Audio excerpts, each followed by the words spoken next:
Drug and Alcohol Program Advisor. Before we begin, we will go over NOSC LA's drug and alcohol policy. Drug and alcohol abuse by Navy members can seriously damage their physical and mental health, jeopardize their safety and the safety of others, and can lead to criminal prosecution and discharge under less than honorable conditions.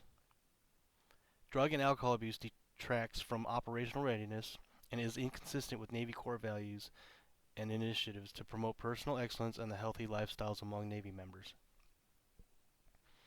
The goal of the Navy and that of NOSC LA to be free of the effects of drug and alcohol abuse in the execution of their duties, or physically present at NOSC LA.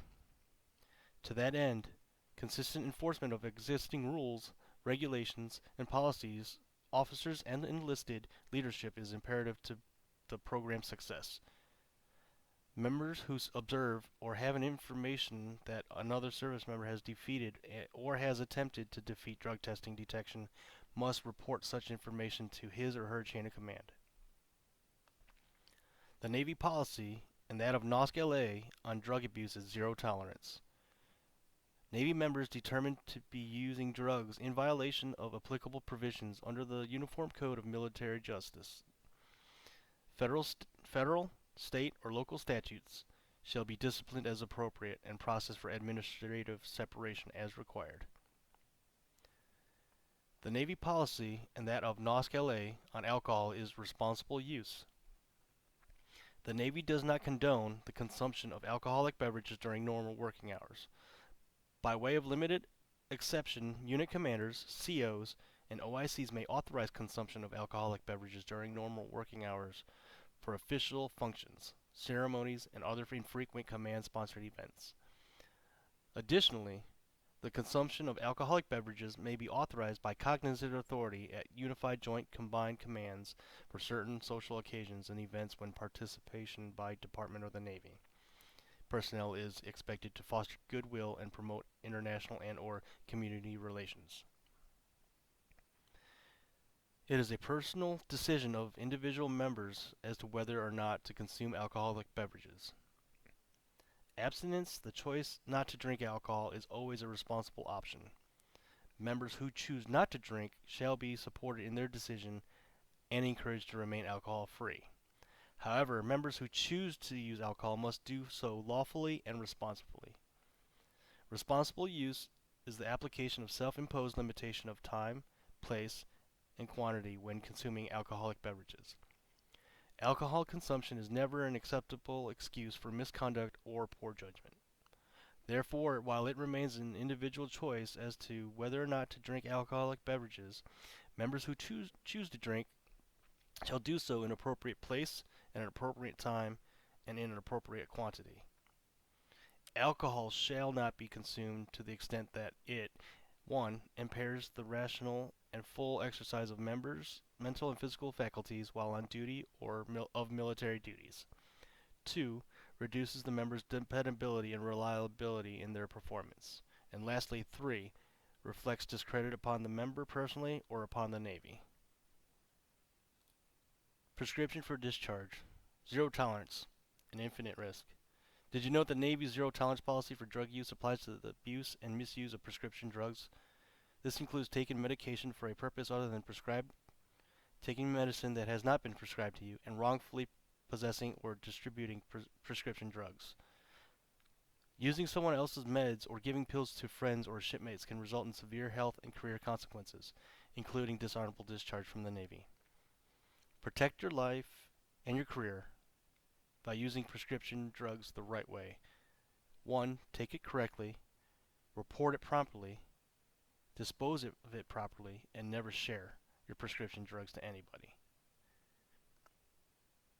For more information, please speak to your command DAPA or a doctor, or call 1-866-YOU-ASK-NPC, or visit the website at www.nadap.navy.mil. Keep what you've earned is the Navy's slogan with responsible drinking. Think before you drink. You've worked hard for your career as a sailor. Only 1/3 of 17 to 24-year-olds in the United States are even eligible for Navy service, and even fewer are capable of enduring the physical and emotional challenges of being a sailor. From boot camp to advancement exams, job training, and deployments, you have met these challenges with hard work, sacrifices, and dedication. Making responsible drinking choices is an extension of that decision. Just one bad decision while drinking alcohol can jeopardize everything you have earned. Sailors involved in alcohol incidences face serious consequences, including loss of rate or pay, separation from the Navy, civilian consequences such as fines and jail time. Irresponsible drinking not only threatens your health and career, but it threatens the Navy's ability to be mission ready. Drink responsibly every time. Plan ahead for a safe ride home, whether it's using a taxi, Uber, Lyft, or designated driver. Don't try to keep up with others. And lastly, know your limit before you get there.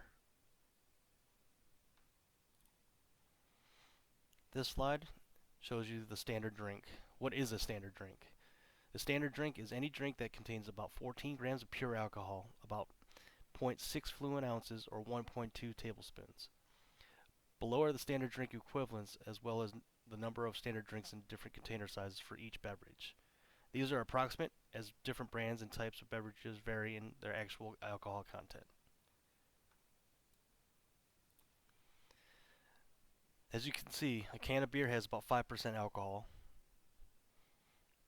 8 to 9 fluid ounces of malt liquor has about 7% of alcohol. 5 fluid ounces of table wine has about 12% alcohol. And a shot, or 1.5 fluid ounces of 80 proof, will have about 40% alcohol.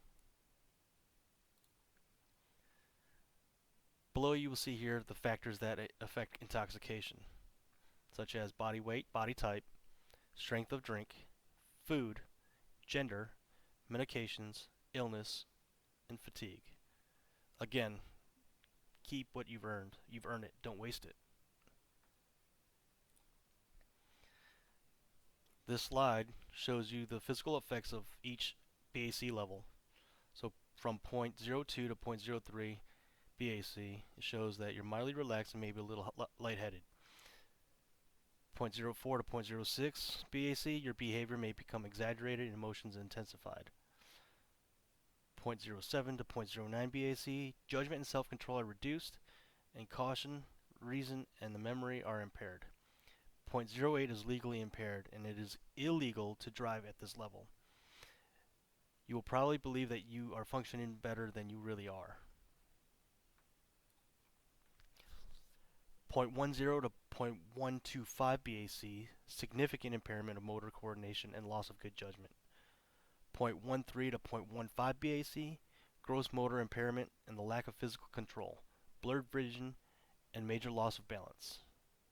0.16 to 0.19 BAC, dysphoria predominates.